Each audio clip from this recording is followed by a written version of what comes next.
Marry me. Nina Brooks placed a cheap silver ring in front of Vincent Beaumont. And for the first time that evening, the most feared man in Louisiana looked startled.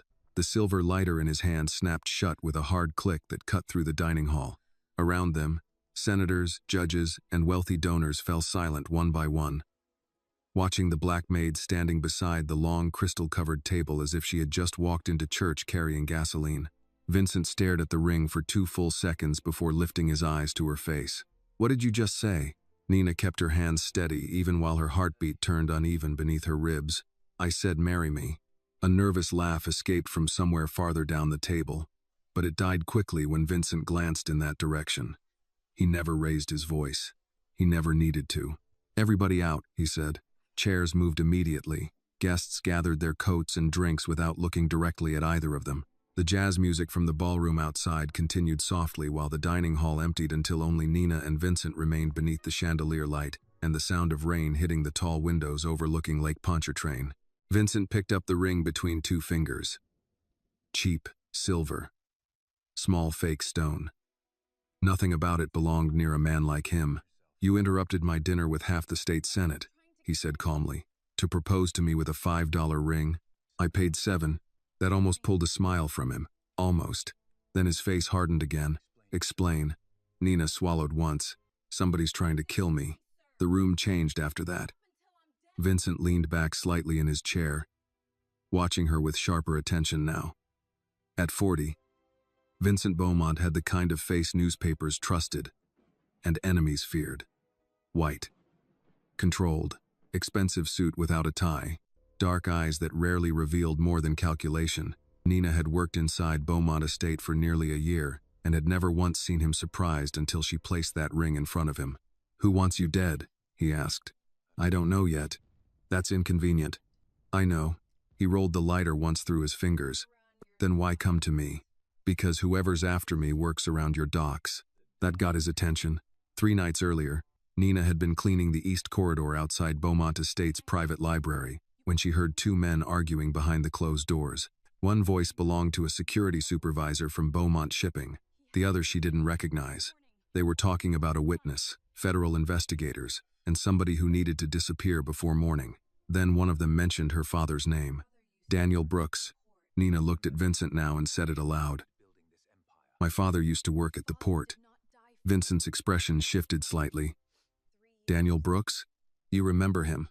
"I remember everybody who died working for me." The answer landed heavily between them. "My father didn't die for you," Nina said quietly. Vincent studied her face for a moment before asking, "How long ago?" 3 years. "The warehouse fire." "That's the official version." Thunder rolled across the lake outside. Vincent stood and walked toward the windows with slow, measured steps. Even from behind, he carried the kind of presence that made people straighten instinctively when he entered rooms. Nina hated that fear and safety seemed to exist so close together around him. "You think your father's death connects to my business," he said. "I think powerful men hide ugly things behind expensive walls. And you believe marrying me solves that?" Nina reached into her apron pocket and handed him a folded photograph. Vincent opened it carefully. Red spray paint covered the front door of her apartment building. "Stop asking questions." "My brakes failed this morning," Nina said. "Tonight someone followed me from work." "Police?" "My father trusted police officers before he died." Vincent looked at the photograph another moment before placing it beside his untouched whiskey glass. "So your plan was to walk into my dinner and ask for my last name." "My plan was survival." He looked back at the ring. "You really think becoming my wife would protect you?"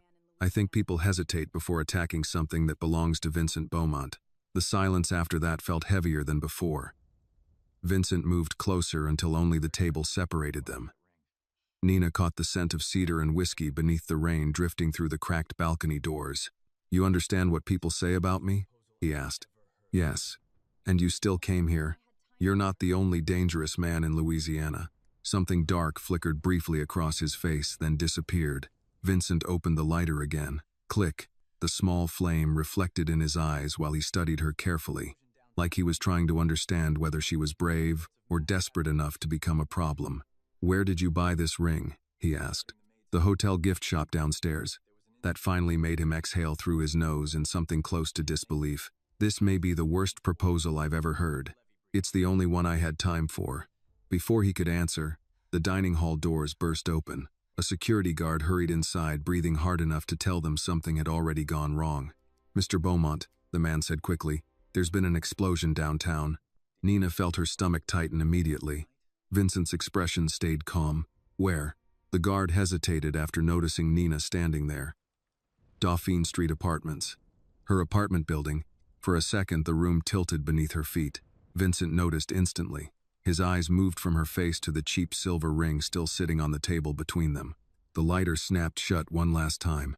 Then Vincent asked quietly, "Did you know your apartment was going to explode tonight?" "No." His gaze stayed on her another second before he reached for his coat. "Good," he said. "That means they expected you to be inside." Vincent drove himself. That surprised Nina more than the explosion. Men like Vincent Beaumont usually sat in the back seat, while somebody else handled roads, guns, and consequences. Instead, he walked through the underground garage beneath Beaumont Estate, tossed her into the passenger side of a black Escalade, and pulled out into the rain without waiting for security backup. New Orleans blurred past the windshield in streaks of golden water. Jazz bars still glowed along Bourbon Street. Neon signs reflected across flooded pavement. Somewhere downtown, sirens screamed through the storm. Nina sat stiffly beside him, hands locked together so tightly her fingers hurt. "You don't have to come with me," she said quietly. "Yes, I do. You barely know me." Vincent kept his eyes on the road. "Somebody blew up your apartment an hour after you asked for my protection. That makes it my business now." The answer should have comforted her. Instead, it made her uneasy in a different way. Vincent spoke about danger the same way accountants spoke about taxes. Calmly. Inevitably. Rain hammered harder against the windshield. Nina glanced sideways at him. "Do you always involve yourself this quickly?" "I usually involve myself earlier." That almost sounded honest. The closer they got to Dauphine Street, the heavier traffic became. Police cruisers blocked intersections while firefighters moved behind walls of smoke and flashing red lights. Vincent slowed near the barricade, rolled down his window, and showed his face before the officer even reached the SUV. The policeman immediately stepped back. "Mr. Beaumont." Vincent nodded once. "Let us through. No argument. No questions." The barricade opened. Nina noticed that. People obeyed Vincent before he raised his voice because they already understood what happened to people who didn't. Her apartment building looked worse than she imagined. Half the upper floor had collapsed inward. Smoke drifted into the wet Louisiana night, while tenants stood barefoot beneath umbrellas and police blankets. A woman cried near the curb. Somebody else shouted about a gas leak. Nina stared at the broken windows of what used to be her home. Everything she owned was somewhere inside that smoke. Vincent stepped beside her. "Stay close." She almost snapped back that she could stand alone. But then she saw two men near the ambulance line watching her too carefully. Not neighbors, not firefighters. One reached for his phone the second she arrived. Vincent noticed them too. His expression changed almost invisibly. "Get back in the car," he said. "What?" "Now." The tone ended the conversation before it started. Nina obeyed. Vincent remained outside another minute, speaking quietly into his phone while rain soaked the shoulders of his black coat. One black SUV turned onto the street. Then another. Men stepped out wearing dark jackets and earpieces, spreading naturally through the crowd without attracting attention. By the time Vincent climbed back into the Escalade, the two men near the ambulance line were gone. "You saw them," Nina said. "Yes." "Who were they?" "Not police." "That doesn't answer the question." Vincent started the engine again. "You're still alive. Focus on that first." They drove in silence for several blocks before Nina finally asked the question sitting like broken glass inside her chest. "Did my father work for you?" Vincent rested one hand on the steering wheel. "Everybody at the port worked for me one way or another." "That's not what I asked." "No," he admitted. "It isn't." Lightning flashed over the Mississippi River as they crossed toward the quieter part of the city. Old Southern homes stood behind iron fences and wet oak trees heavy with Spanish moss. Nina watched the rain slide across the passenger window and remembered her father coming home smelling like dock water and engine oil when she was 12 years old. He used to tell her that ports were cities inside cities. Money entered quietly there. So did dangerous people. "He wasn't a criminal," she said. Vincent glanced at her briefly. "I know. You say that too fast." Because your father spent 2 years refusing bribes from men who earned more money in 1 week than most people in Louisiana earn in 10 years. That pulled her attention toward him immediately. You knew him personally? Yes. Then tell me why he died. Vincent's jaw tightened slightly. Not tonight. Anger rose faster than fear now. You don't get to drag me into your car and then decide what I deserve to know. The Escalade slowed at a red light. Vincent looked at her fully for the first time since leaving the explosion. You think tonight is about information, he said quietly. It isn't. Tonight is about whether somebody tries again before sunrise. The light turned green. He drove on. 20 minutes later, the SUV rolled through iron gates taller than Nina's apartment building. Beaumont Estate appeared through the rain beyond rows of oak trees wrapped in pale garden lights. The mansion looked less like a home at night and more like a private government building wealthy enough to ignore laws. Nina stared at it silently. You live here alone? She asked. Not exactly. As if summoned by the answer, the front doors opened before they even reached the entrance. An older black woman stood waiting beneath the chandelier light inside the foyer, arms folded tightly across a flowered apron. There he is, she said sharply the second Vincent entered. Walking around New Orleans during a storm like the Lord stopped making bullets. Vincent removed his wet coat calmly. Good evening, Ruth. It is not a good evening. One of your guards called me crying and said there was an explosion. He exaggerates. Mama Ruth's eyes moved immediately to Nina. Concern replaced irritation so quickly it almost hurt to witness. Oh, honey. That nearly broke Nina apart right there in the foyer. Not because of fear, because nobody had spoken to her gently since the explosion. If Nina's pain touched your heart, please give this video a like. And tell us in the comments where you're watching from tonight. Your city, your state, or even your country. Who knows? Someone living near you might be watching this same story right now, feeling the very same thing. If you're listening right now, tell me where you're watching from in the comments below. And if you enjoy emotional crime stories filled with secrets, loyalty, and hidden truths, don't forget to like this video and subscribe to the channel. Mama Ruth crossed the marble floor and took Nina's cold hands without hesitation. You hurt? No, Mom. You eaten? Nina blinked once. I don't remember. Of course you don't. Mama Ruth shot Vincent an annoyed look. That man would forget food exists if nobody raised him properly. A younger man appeared from the hallway carrying a medical kit and 2 paper bags from a late-night diner. Early 30s. Broad shoulders. Smart mouth already visible in his expression. Elijah, Vincent said. Check the perimeter. Elijah handed over the food first. You know, normal rich people spend evenings golfing. Maybe buying boats. You keep collecting traumatized strangers. Nina almost smiled despite herself. Vincent looked unimpressed. Perimeter. Yes, sir. God forbid we enjoy conversation in this family. Mama Ruth pointed toward the staircase. Second floor guest room's ready. Nina looked immediately at Vincent. Guest room? You're staying here. That wasn't part of the proposal. Your apartment exploded. That doesn't mean I move into a mafia mansion. Vincent stepped closer, lowering his voice enough that only she could hear. You walked into my dining room asking for my name because you believed it would keep you alive. Don't start pretending pride matters more than survival now. The words hit because part of her knew he was right. Mama Ruth sighed softly. Baby, arguing with that man after midnight is like arguing with weather. It changes nothing and ruins your evening. Elijah nodded while opening one of the diner bags. She's right. Last week he stared at a city councilman until the poor man approved 3 construction permits. I heard that, Vincent said. You were supposed to. For the first time all night, Nina saw something shift at the corner of Vincent's mouth. Small, brief, human. Then his phone vibrated. He checked the screen and the softness disappeared instantly. What is it? Mama Ruth asked. Vincent's gaze lifted slowly toward Nina. Somebody accessed Daniel Brooks's old case file tonight. Nina stared at Vincent across the foyer while rain continued hitting the tall windows behind him. What do you mean somebody accessed my father's file? Vincent checked the message again before sliding the phone back into his pocket. 3 minutes ago, somebody entered the records archive at Beaumont Shipping and opened Daniel Brooks' investigation file. Elijah, Mama Ruth said quietly, lock the east entrance. Elijah's expression lost its humor immediately. Already done. Nina felt exhaustion mixing dangerously with adrenaline now. Her apartment was gone. Her father's name had suddenly become important to people willing to bomb buildings, and somehow she was standing barefoot inside a mansion owned by a man half the city feared. Vincent looked at her carefully. "Did your father leave you anything?" "No." That answer came fast. "Because it's true." He studied her another second, then turned toward Elijah. "Double security tonight. Nobody enters this property without my approval." Elijah nodded once and disappeared down the hallway with the easy speed of somebody used to dangerous instructions. Mama Ruth touched Nina's arm gently. "Come eat something before your body forgets how."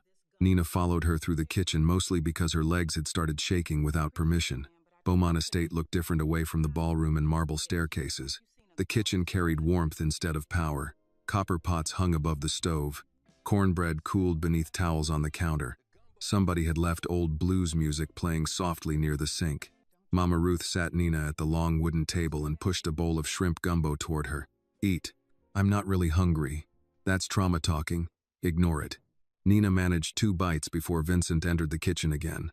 He had removed his suit jacket and rolled his sleeves once. Somehow that looked more dangerous than the expensive tailoring. Mama Ruth pointed a wooden spoon at him. "You too." "I'm Fine." That wasn't a request. For a second, Nina expected him to ignore her. Instead, Vincent pulled out a chair across from Nina and sat down without argument. "Interesting." Mama Ruth noticed Nina noticing. "Don't look so surprised," she said while pouring coffee. "That man still fears me more than federal prison." Vincent took the coffee without complaint. "You exaggerate. I raised you after your father drank himself into an early grave. I earned the right to exaggerate." Nina glanced up at Vincent automatically. He gave no visible reaction, but something tightened briefly around his eyes. The kitchen settled into quieter conversation after that. Rain, coffee, distant thunder over the lake. For the first time since the explosion, Nina's breathing slowed enough for her thoughts to catch up with her fear. "Why would somebody access my father's file tonight?" she asked finally.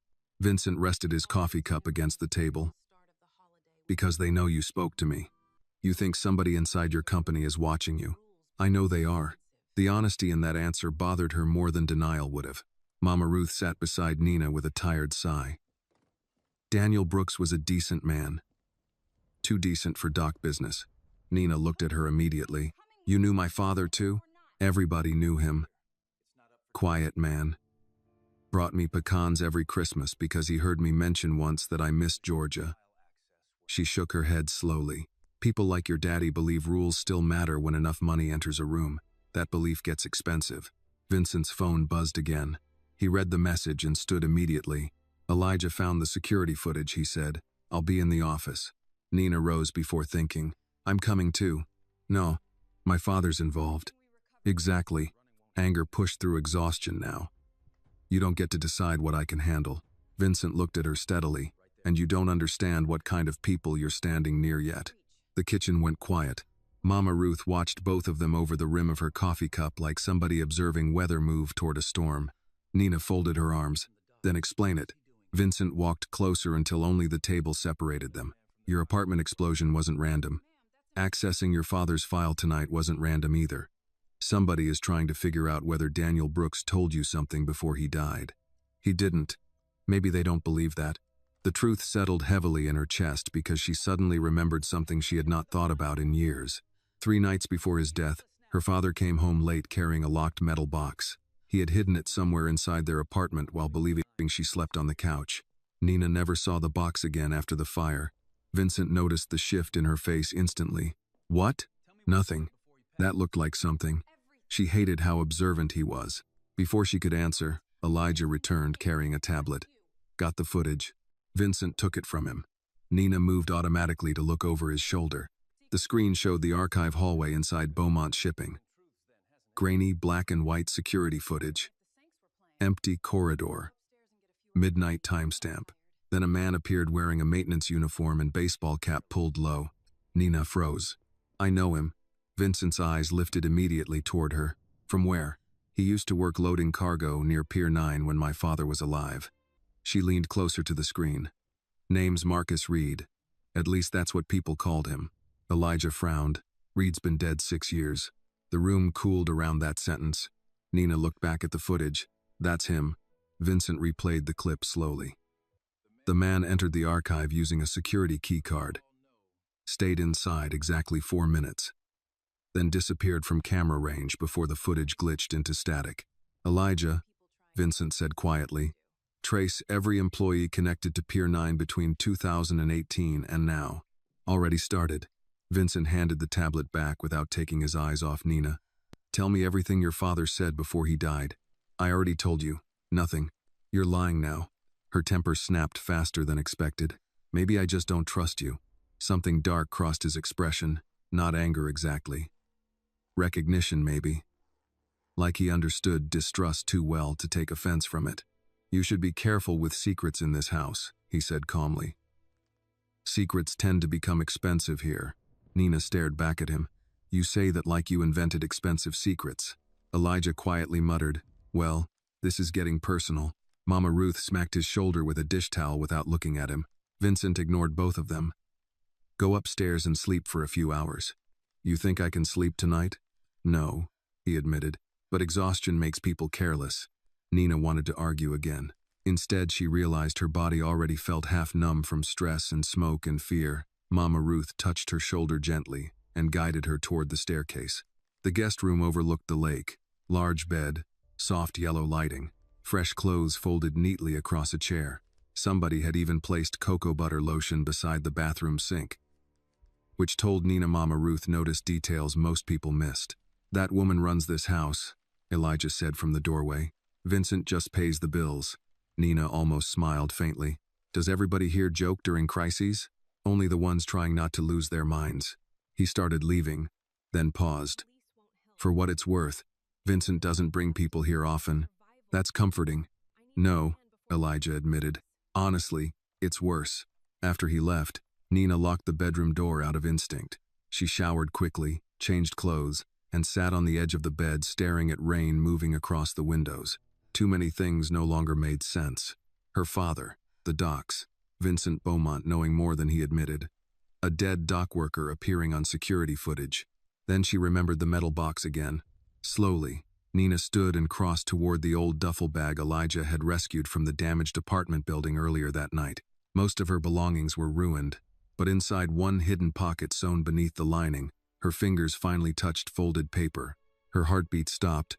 Nina pulled out a yellowed envelope she had not seen since the week of her father's funeral.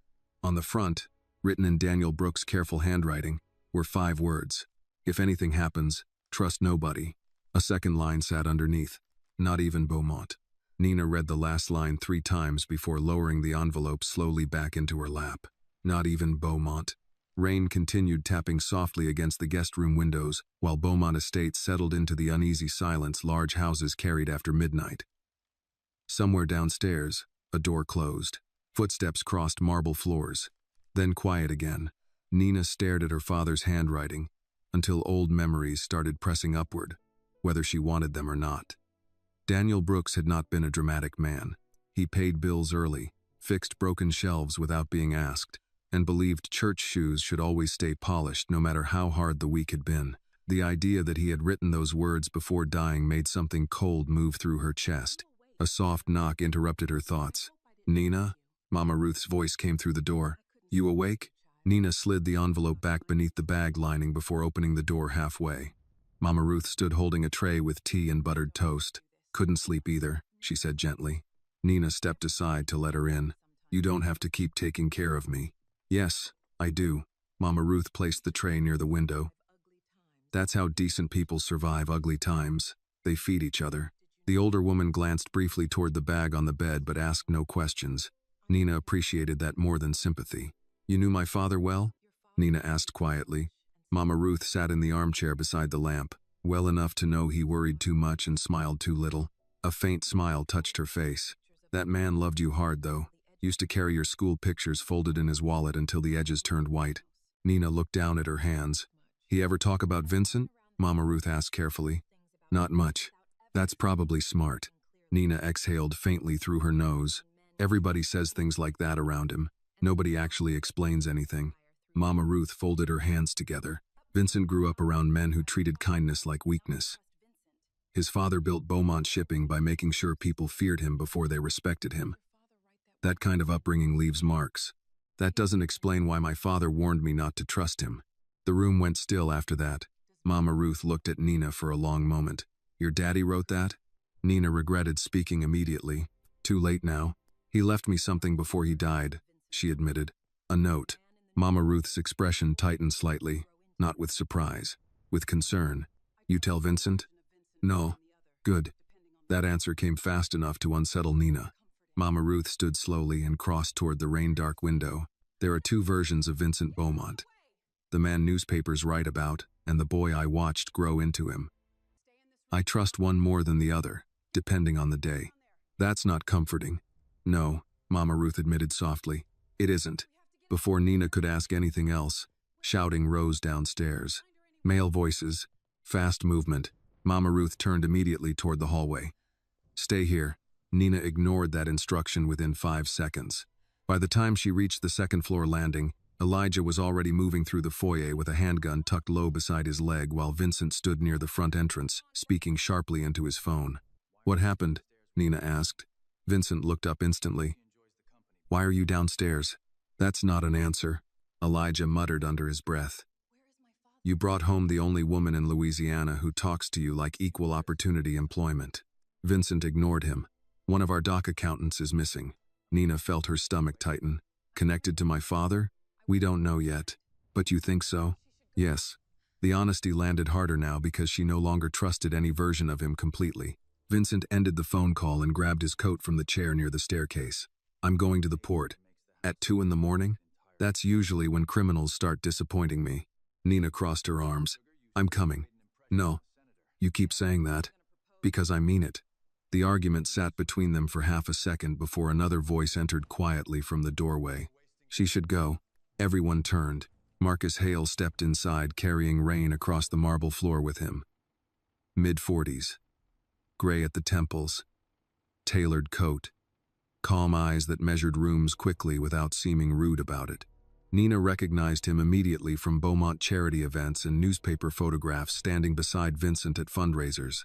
Marcus looked like the kind of man banks trusted instinctively. That made Nina dislike him immediately. Vincent's expression hardened slightly. Explain.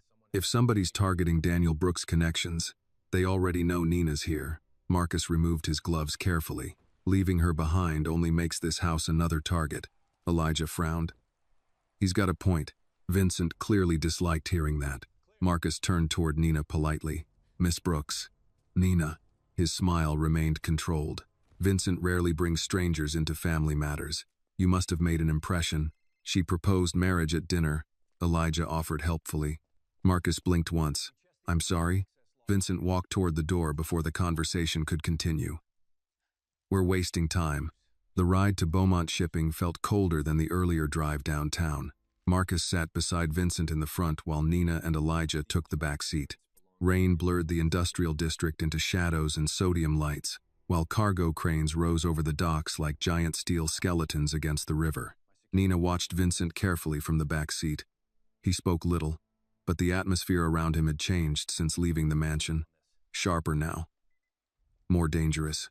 Like Beaumont Shipping belonged to a different version of him than the one drinking coffee in Mama Ruth's kitchen earlier.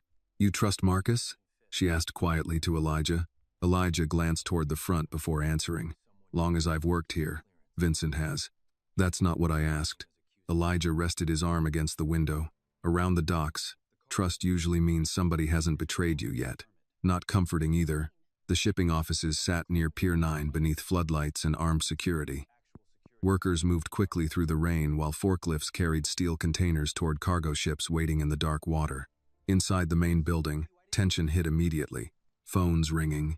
Men arguing, computer screens glowing across open office spaces. Vincent walked through it all without slowing. An older accountant hurried toward them, holding folders tightly against his chest. Mr. Beaumont, we checked the archive access logs again. Somebody used internal clearance. Whose? The accountant hesitated. Vincent stopped walking. Whose clearance? He repeated. Marcus Hale's. The hallway went silent. Nina looked automatically toward Marcus. He looked genuinely confused. That's impossible, Marcus said calmly. My security card never left the estate tonight. Vincent held his gaze for several seconds. Not emotional, calculating. Then he extended his hand. Card. Marcus handed it over immediately. Vincent passed it to Elijah. Verify the timestamp. Elijah disappeared toward the security office. Nobody spoke while rain battered the warehouse windows nearby. Nina noticed several employees pretending not to watch the exchange. Marcus loosened his tie slightly. You think I accessed the archive myself? I think somebody used your clearance. That's not the same thing. Vincent's expression remained unreadable. No, it isn't. Nina suddenly understood something important about powerful men. They rarely shouted during dangerous moments. Real power became quieter the closer it moved toward violence. Elijah returned 3 minutes later holding the security tablet. The card wasn't cloned. Marcus frowned. Meaning? Meaning your actual security card entered the archive tonight. The silence afterward felt heavier than anger. Marcus looked directly at Vincent. You know I didn't do this. Vincent answered calmly. I know somebody wants me questioning people close to me. Nina thought suddenly about the note hidden inside her bag upstairs. Not even Beaumont. Then the warehouse lights flickered once. Everybody noticed. Elijah reached instinctively for his weapon. A second later, one of the dock windows exploded inward. The gunshot came half a second after the window exploded. Glass burst across the office floor while everybody moved at once. Elijah grabbed Nina hard around the waist and pulled her behind a steel filing cabinet before she fully understood what was happening. Another shot slammed into the far wall where Vincent had been standing moments earlier. Sniper, Elijah muttered. Outside, dock alarms started screaming across the rain-soaked shipping yard. Marcus ducked behind a support pillar while security officers flooded the hallway with drawn weapons. Vincent remained standing for one dangerous second longer than everybody else, watching the broken warehouse window with cold concentration before finally crouching behind a desk. South building, he said sharply. 3rd level. 2 guards ran immediately toward the loading docks. Nina's pulse hammered so hard she could barely hear herself think. Glass glittered across the floor around them while rain blew sideways through the shattered window. Elijah checked her quickly. You hit? No. Good. Stay down. Another shot cracked through the warehouse. Metal sparked somewhere overhead. Vincent pulled a handgun from beneath his coat with the smoothness of somebody who had spent years expecting violence before breakfast. He glanced toward Marcus. You still think tonight's coincidence? Marcus looked furious now instead of polished. Somebody's trying to split your house apart. They're doing a decent job. The lights flickered again before emergency generators kicked in. Red backup lighting washed across the warehouse offices, turning everybody's faces harder. Nina looked toward Vincent. They're not trying to kill you. His eyes moved to her instantly. They're trying to scare you into trusting the wrong person, she continued. First my apartment, then the file, now this. Marcus studied her carefully. That's a sharp observation. My father taught me to pay attention before speaking. Something unreadable crossed Vincent's face at the mention of Daniel Brooks. A security guard rushed into the office breathing heavily. Shooters gone, vehicle waiting near the south gate. Vincent stood immediately. Alive? Driver escaped. We found this inside the car. The guard handed over a manila envelope. Vincent opened it carefully while Elijah kept Nina low behind the cabinet. Inside sat a single photograph. Vincent stared at it without speaking. Marcus moved closer. What is it? Vincent handed him the photo. Marcus's expression changed slightly for the first time that night. Nina stood despite Elijah trying to stop her. Show me. Vincent hesitated only a second before passing her the photograph. It showed Daniel Brooks standing beside a cargo container at Pier 9 6 years earlier. Beside him stood a younger Vincent Beaumont. Both men looked angry. On the back, written in black marker, he should have told you the truth. Nina looked up slowly. You lied to me. Vincent's jaw tightened. About what? You said my father worked for you. That picture says he worked with you. Those are different things. Not to daughters. The room stayed quiet except for rain and distant alarms from the docks below. Marcus folded his arms. Maybe we should continue this conversation somewhere less exposed. Vincent kept his eyes on Nina another moment before nodding once. We're leaving. The convoy back to Beaumont Estate doubled in size. Black SUVs moved through wet New Orleans streets, while armed security vehicles followed behind them. Nina sat beside Vincent this time instead of Elijah. Neither spoke for most of the drive. The photograph rested between them on the center console. Finally, Nina asked, what was my father involved in? Vincent stared through the windshield. Your father audited cargo manifests at Pier 9. That doesn't explain why someone's shooting at us. Because Daniel Brooks discovered shipments moving through Beaumont shipping that weren't supposed to exist. Nina turned toward him fully now. Human trafficking? Vincent glanced at her briefly. You figured that out fast. My father volunteered weekends at missing persons shelters after Hurricane Katrina.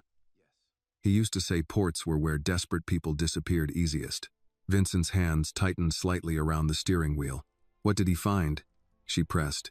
Containers moving through customs without inspection, women transferred between private cargo routes.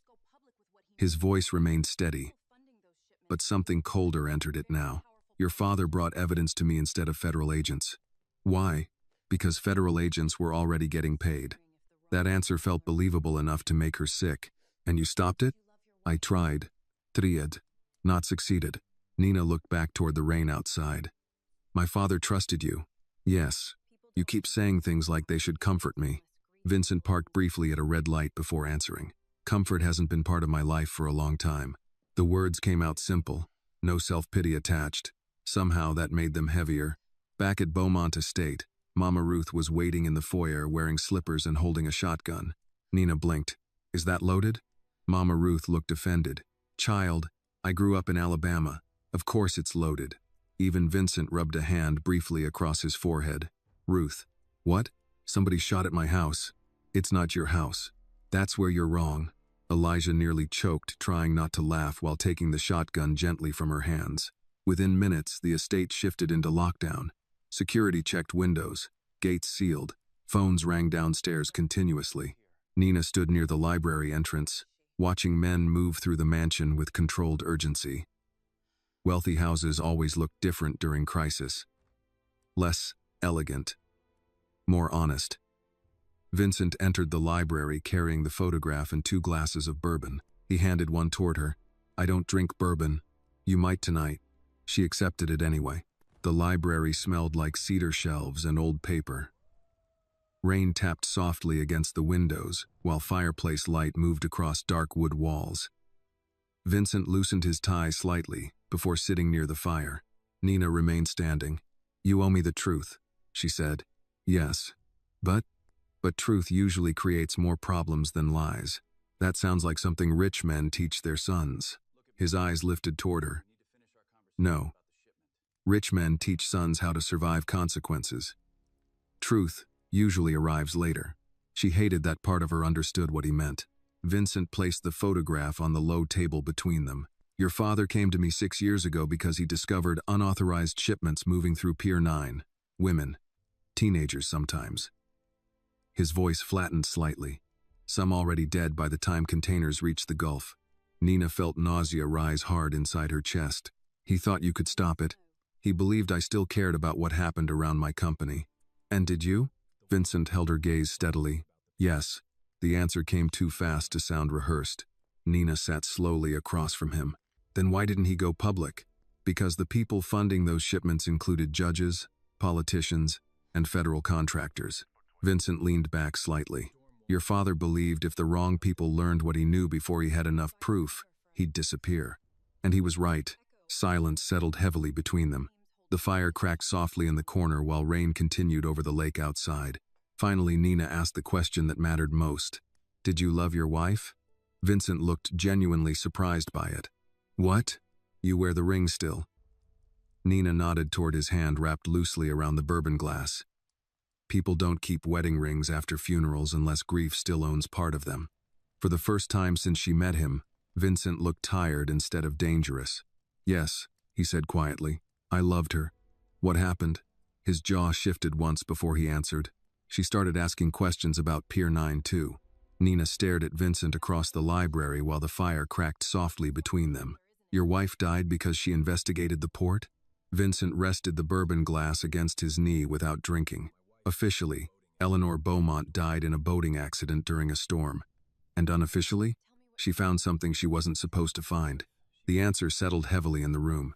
Nina thought about the way wealthy families in New Orleans buried scandals beneath charity galas and old church donations. Money polished grief until it looked respectable from far away. She trusted the wrong people? Nina asked quietly. Vincent looked toward the fire instead of her. No, she trusted the right people too late. Something in the way he said it made Nina stop pushing. For the first time since entering Beaumont Estate, she saw exhaustion underneath his control. Not weakness, just a man carrying too many dead names inside his head. Before either could speak again, the library doors opened hard enough to make both of them look up. Elijah entered breathing unevenly. "We've got a problem." Vincent stood immediately. "What happened?" "Mama Ruth's gone." The room turned cold. Nina set the bourbon glass down too fast. "What do you mean gone?"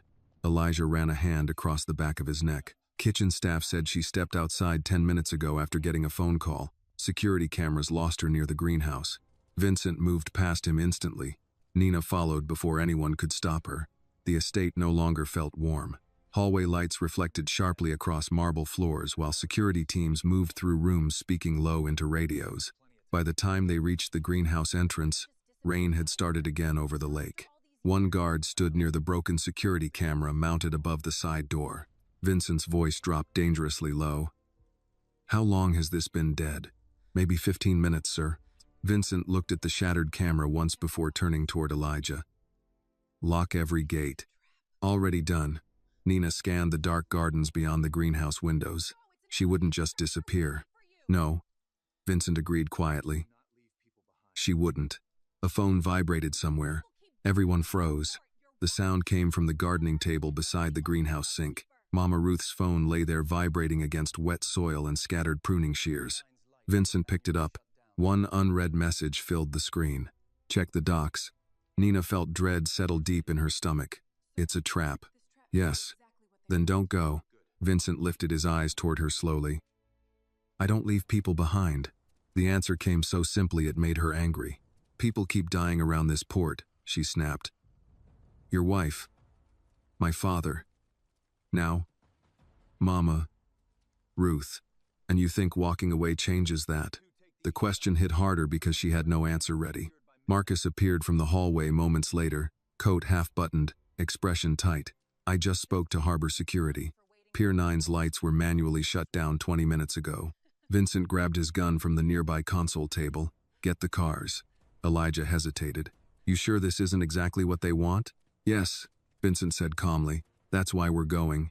The convoy reached the docks in under 15 minutes. Rain swept sideways across the empty shipping yard while cranes stood motionless over black water. Half the floodlights remained dead, leaving sections of the port buried in darkness. Nina stayed close behind Vincent as they crossed between stacked cargo containers. Armed guards spread through the yard silently. "Elijah," Vincent said quietly. "East side." Marcus moved toward the loading warehouse while Vincent continued toward Pier 9 with Nina beside him. "You really should have left me at the house," she muttered. "You really should have proposed to somebody less complicated." Despite everything, a short breath escaped her that almost resembled laughter. Then they heard it, a woman screaming. Vincent moved immediately toward the sound. The old loading warehouse near Pier 9 stood partially open, rain blowing through the broken side entrance. Inside, one hanging work light swung slowly above rows of shipping crates. Mama Ruth sat tied to a chair near the center of the room. Nina rushed forward instinctively before Vincent grabbed her arm hard enough to stop her. "Wait." Too late. The warehouse lights exploded on all at once. Men stepped out from behind cargo stacks with rifles raised. At least 8. Vincent pulled Nina behind a steel container as gunfire tore through the warehouse. The sound became deafening inside the metal walls. Elijah and the security team stormed through the opposite entrance, firing back while Marcus dragged Mama Ruth's chair sideways behind cover. Nina crouched beside Vincent with her pulse pounding violently in her throat. "You okay?" he asked without looking at her. "You ask that during gunfights?" "Yes." "That feels emotionally confusing." One shot struck the steel container inches above them. Vincent leaned sideways and fired twice with controlled precision.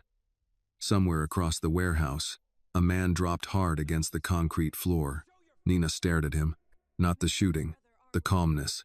Violence moved naturally around Vincent Beaumont, not because he enjoyed it, because he had survived inside it too long. "Mama Ruth?" Elijah shouted from across the warehouse. "I'm alive," she yelled back furiously. "And somebody better untie me before my knees file complaints." Even Vincent almost smiled at that. Then another gunshot cracked sharply from the upper catwalk. Vincent shoved Nina down just before the bullet shattered the container behind her head. This time she felt his body cover hers completely. Heavy, warm, protective in a way that arrived too instinctively to be calculated. For half a second, neither moved. Then Vincent lifted his head sharply toward the catwalk. Sniper. Marcus fired upward while Elijah circled left through the crates. Nina grabbed Vincent's sleeve before he could move. Don't. His eyes met hers immediately. That's what they want, she said. To separate you. Something flickered briefly across his face. Surprise, maybe. Then, understanding. Before he could answer, a voice echoed from the warehouse speakers overhead.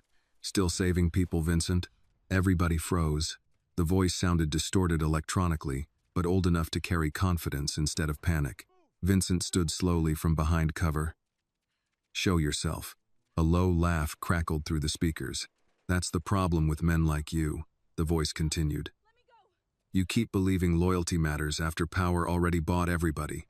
Nina saw Vincent's jaw tighten slightly. The voice continued. Daniel Brooks believed in loyalty too. Eleanor Beaumont believed in it. Look where that got them. Rage crossed Vincent's face fast enough to feel dangerous.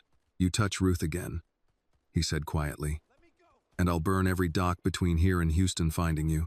Another laugh echoed overhead. There he is. Then silence. The warehouse lights suddenly shut off again. Complete darkness swallowed the room. Gunfire erupted instantly. Nina ducked lower beside the container while footsteps thundered through the warehouse. Men shouted. Metal crashed somewhere nearby.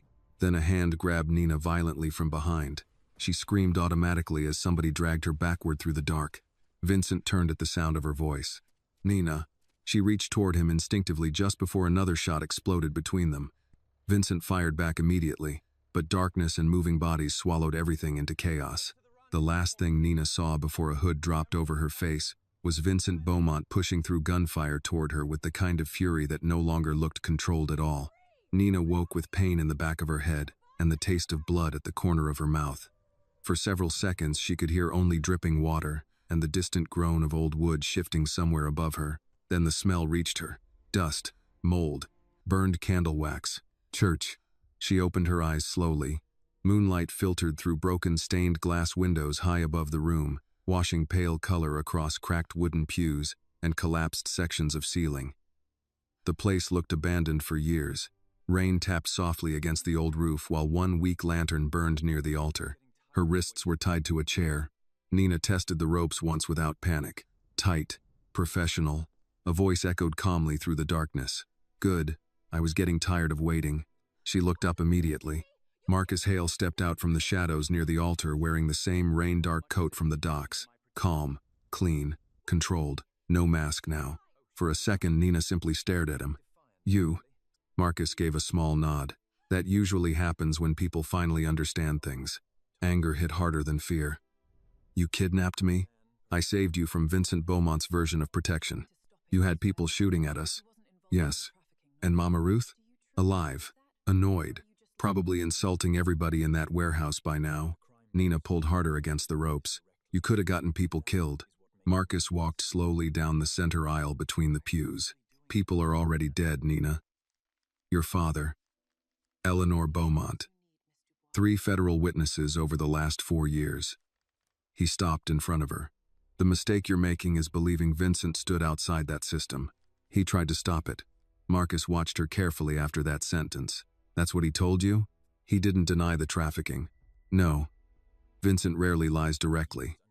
Marcus crouched slightly in front of her chair. That's what makes him convincing. Nina stared back at him. Then tell me why you're really doing this. Marcus reached into his coat and removed a folder thick with old documents.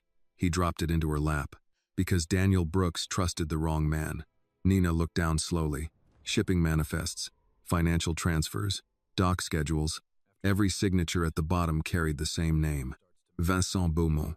Her chest tightened. Marcus watched her reaction quietly. Pier 9 operated for years under Vincent's authority. Nobody moved human cargo through Louisiana without Beaumont protection. He said he tried to shut it down. He tried after Eleanor discovered it. Marcus straightened slowly. There's a difference. Nina wanted to reject everything immediately. Instead, she remembered Vincent's answers from the library. Careful, incomplete, never fully innocent. Marcus walked toward the shattered stained glass window overlooking swamp water beyond the church grounds. Do you know what power does to people after 20 years? He asked quietly. It convinces them survival matters more than morality. Men like Vincent stop asking whether something is right. They ask whether something is manageable. Nina looked down at the documents again. One paper caught her attention immediately. Daniel Brooks's name. Witness recommendation denied. Signed, V. Beaumont. Her stomach turned. Marcus noticed. Your father begged Vincent for protection after discovering the trafficking routes. Vincent refused because exposure would have destroyed Beaumont shipping. No, I watched the meeting myself. Nina closed her eyes briefly. Some people survive by becoming hard. Others survive by staying kind. Mama Ruth's words suddenly hurt differently now. What do you want from me? Nina asked quietly. Marcus looked toward the altar for a moment before answering. There's a gala tomorrow night at Beaumont Ballroom. Politicians, judges, investors. Everybody connected to Pier 9 will be there. His eyes returned to her. I want Vincent exposed publicly before he buries this again. And if I refuse? Marcus smiled faintly. You won't. You sound confident. Because unlike Vincent, I knew your father well. Marcus folded his hands calmly. Daniel Brooks spent his last year alive trying to save women nobody important cared about. You inherited that from him. Before Nina could answer, footsteps echoed somewhere above the church ceiling. Marcus looked upward instantly. One of his men hurried down the staircase from the bell tower. He's here. Marcus sighed softly. Of course he is. Gunfire exploded outside the church less than 2 seconds later.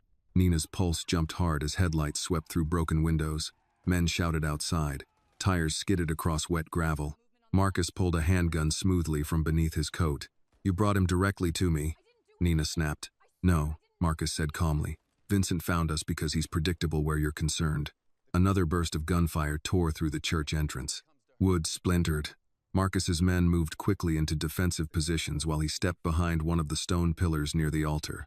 Nina, he said without looking back at her. If Vincent reaches you first tonight, ask him one question.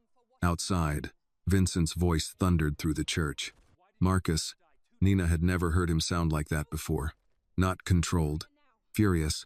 Marcus looked almost amused. Ask him why Daniel Brooks died 2 days after meeting with him. Then Vincent and Elijah stormed through the front entrance with armed security behind them. Chaos erupted instantly. Gunfire cracked through the old church while stained glass shattered overhead. Marcus's men fired from the balcony level while Elijah returned shots from behind overturned pews.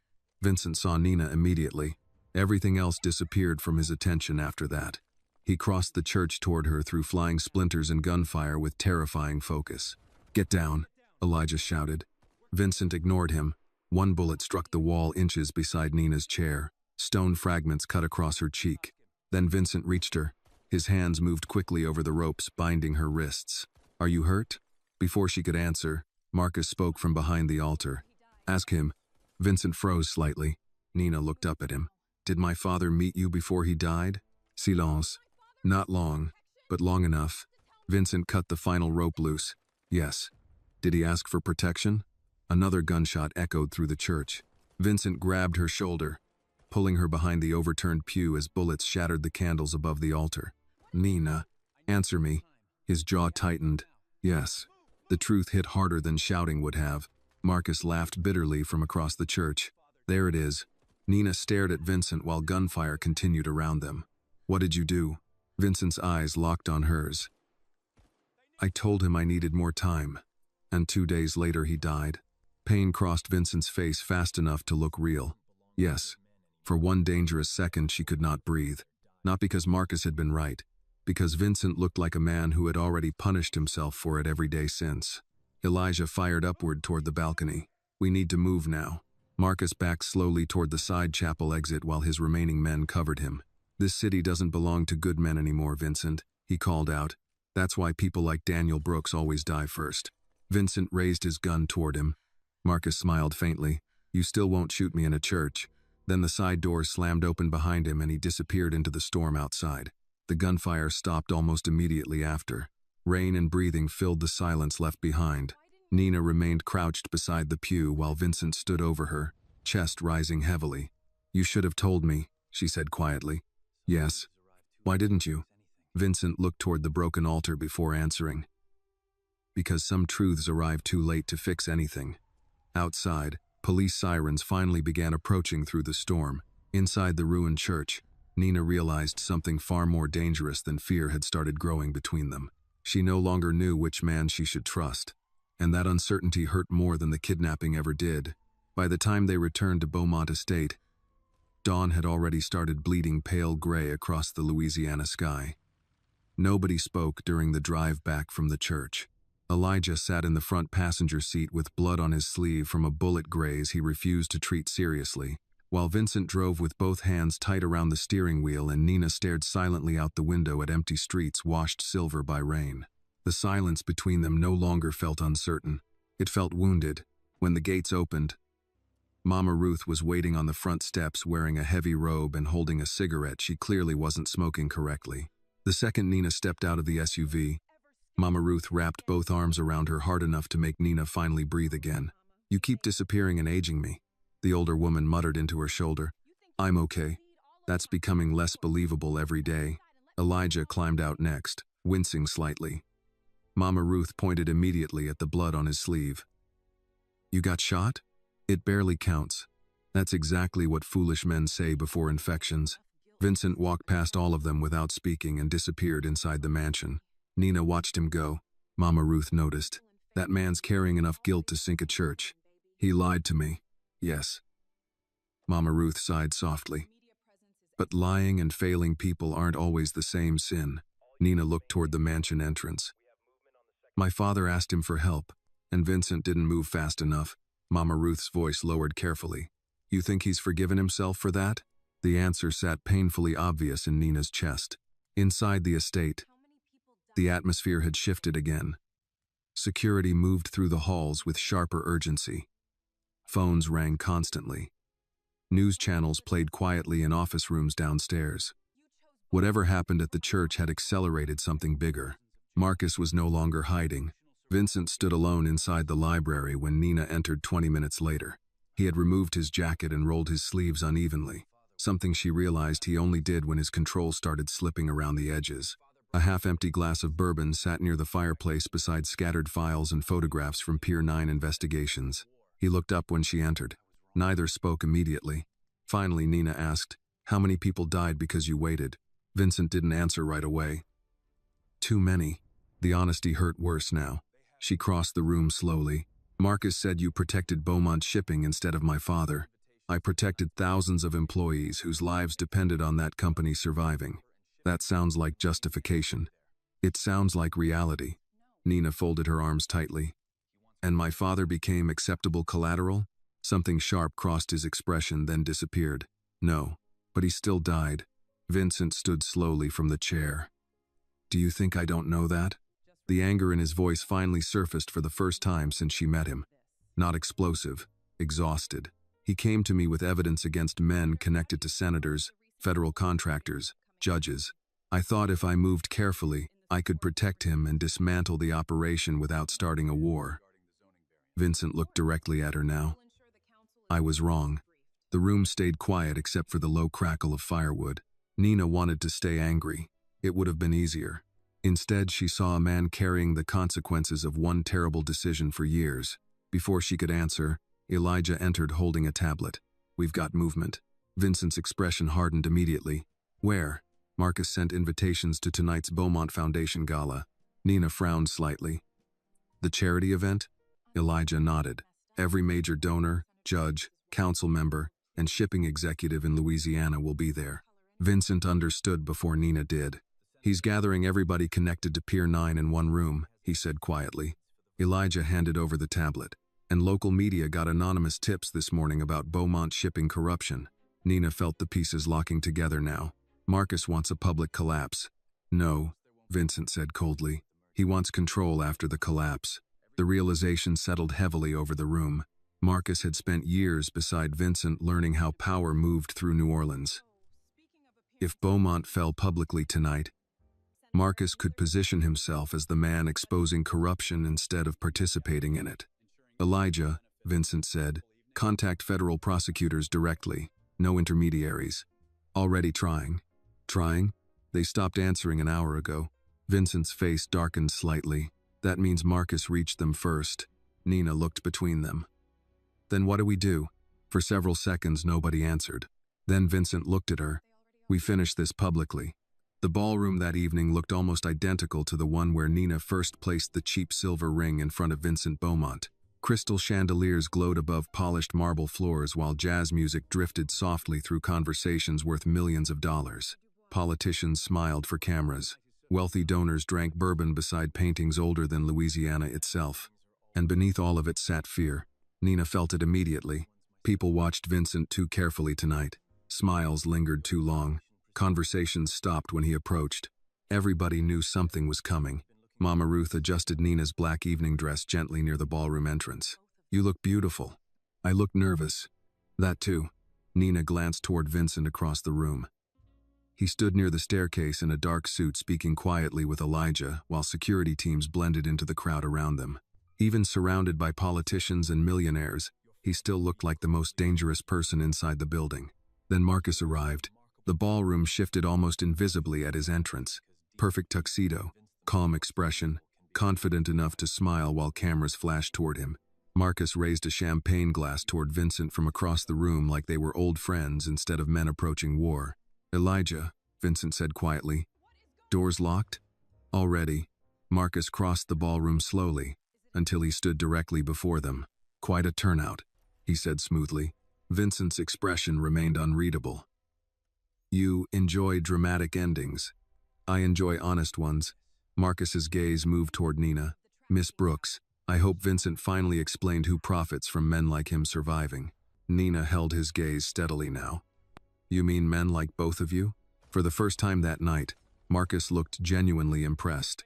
The ballroom orchestra continued playing softly while wealthy guests pretended not to notice the tension gathering around the three of them. Marcus smiled faintly.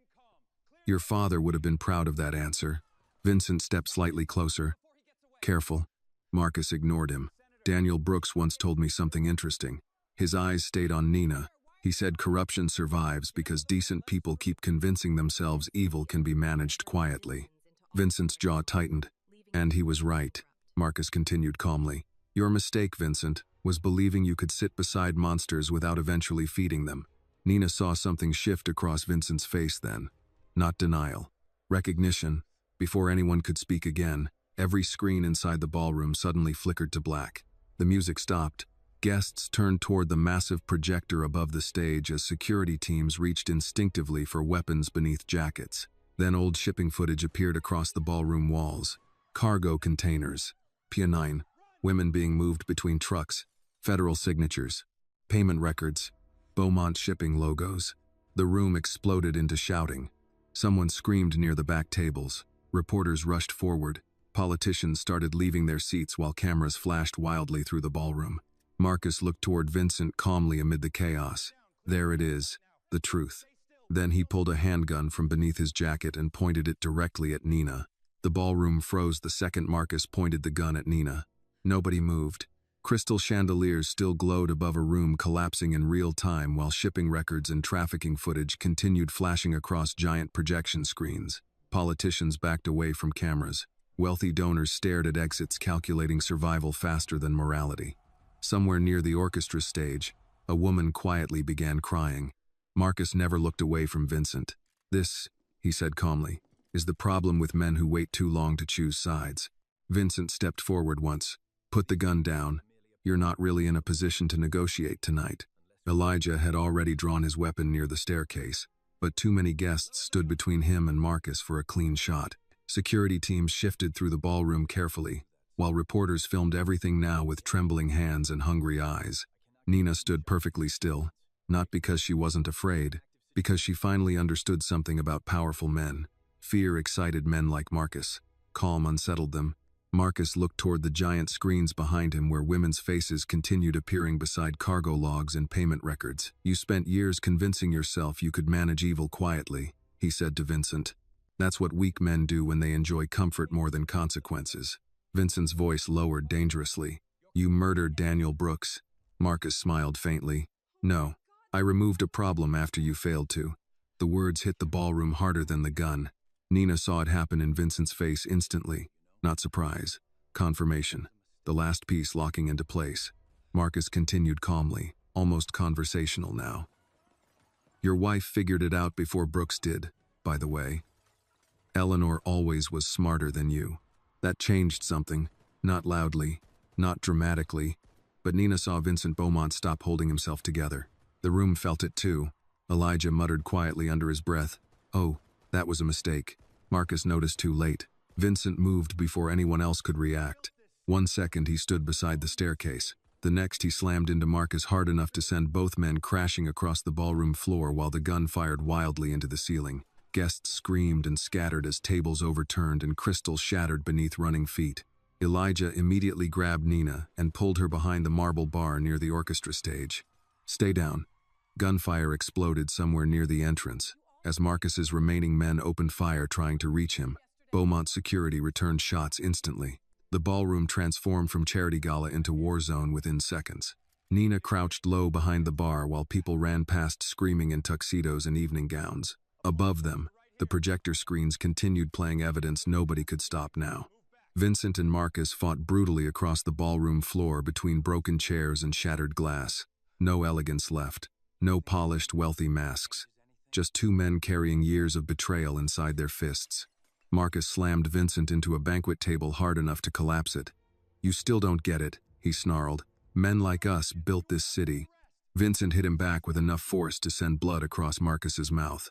"No," he said coldly. "Men like you poisoned it." Another gunshot cracked through the ballroom. Elijah cursed suddenly beside Nina and grabbed his shoulder. Blood spread quickly across his sleeve. "You're hit." I noticed.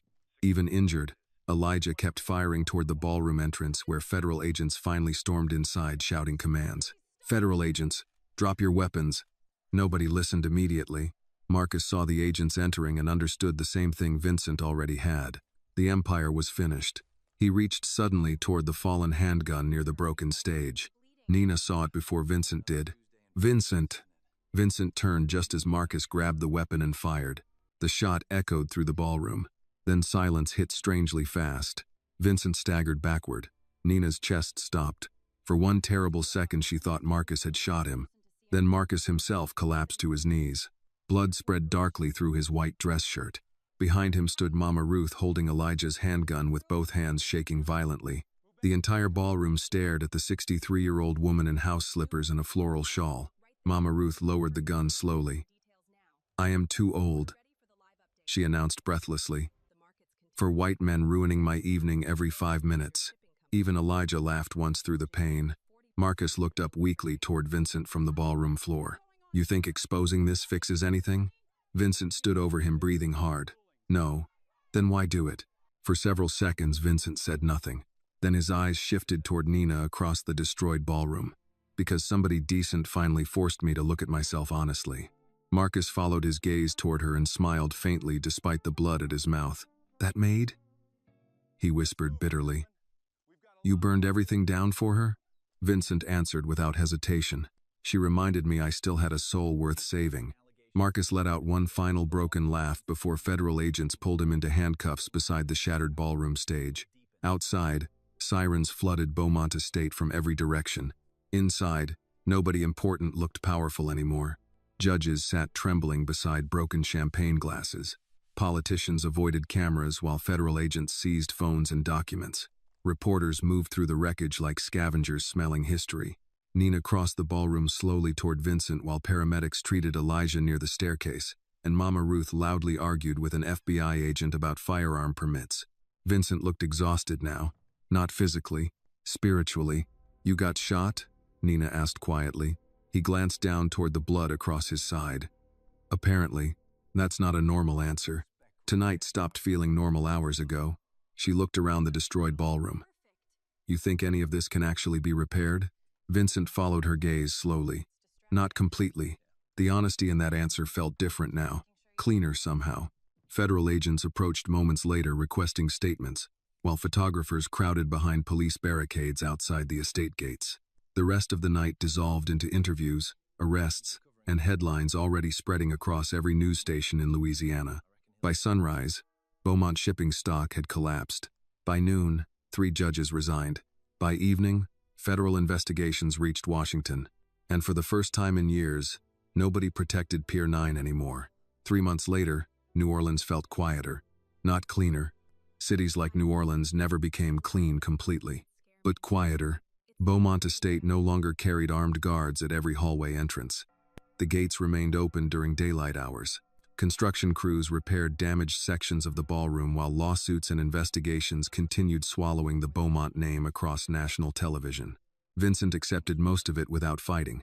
That surprised people most. Nina spent her mornings restoring the old St. Michael Church outside the city where the kidnapping happened. The parish hired her officially after learning she once studied restoration work before money forced her out of college. She repaired damaged wood, cleaned smoke-darkened paintings, and reopened stained glass windows that had stayed boarded shut for years. Healing old things suited her. One warm Louisiana afternoon, she stood on a ladder carefully restoring gold leaf around the church altar when footsteps echoed softly behind her. She already knew who it was. "You missed a spot," Vincent said. Nina glanced down toward him. "That's because you're distracting me." He looked healthier now. Still dangerous. Still Vincent Beaumont, but something harder around his eyes had finally loosened. The wedding ring was gone from his hand. The silver lighter remained. He held it less often these days. "How's Elijah?" she asked while climbing down carefully. "Annoying again. Doctors say that means recovery." "And Mama Ruth?" She threatened 3 senators before breakfast. "That sounds healthy too." A small smile touched Vincent's face before fading again into something more serious. He reached into his coat pocket slowly. Nina recognized the cheap silver ring immediately. The same one from the ballroom. "I kept it," he said quietly. "You laughed at it. I laugh at lots of things that scare me." That answer felt honest enough to hurt a little. Sunlight moved softly through the restored stained glass windows, while distant church bells echoed outside across the Louisiana afternoon. Vincent looked around the repaired chapel slowly before speaking again. "You know what the strange part is?" "What?" "I spent years trying to protect this city with money and fear." His eyes returned to hers. "Turns out shame accomplished more." Nina folded her arms lightly. "That almost sounded wise." "Don't repeat it. I have a reputation."